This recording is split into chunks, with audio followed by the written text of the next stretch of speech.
അപ്പോൾ നമ്മളൊരു ചട്ടി അടുപ്പത്ത് വെച്ചിട്ടുണ്ട്, കുറച്ച് എണ്ണ ഒഴിച്ച്. അപ്പം ആദ്യം നമ്മൾ സവാളയാണ് ഇടേണ്ടത്.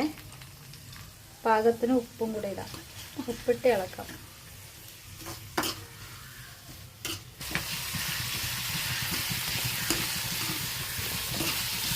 ഉപ്പിട്ടൊന്ന് ഇളക്കി ഒരു 2 മിനിറ്റ് ആകുമ്പോൾ തന്നെ നമുക്ക് മത്തങ്ങ തൊലി ഇട്ട് കൊടുക്കാം. മുളകും കൂടി ഇട്ട് കൊടുക്കാവുന്നതാണ്. അതിൻ്റെ കൂട്ടത്തിൽ തന്നെ മുളകും കൂടി ഇട്ട് കൊടുക്കാം.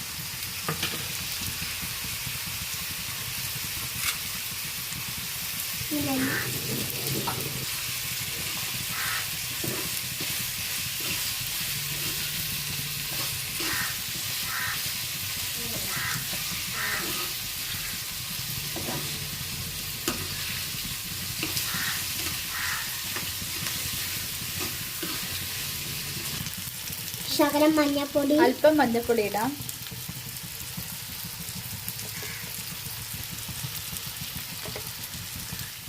അല്പം മുളക് പൊടി ആവാം. ചെറിയൊരു എരിവ് കിട്ടാനാണ്. അടിക്ക് പിടിക്കാതെ ഇങ്ങനെ ഇളക്കണം. ചെറുതീയിൽ ഒതുക്കി വെച്ച് അടിക്ക് പിടിക്കാതെ ഇളക്കി വെച്ച് വേവിക്കണം.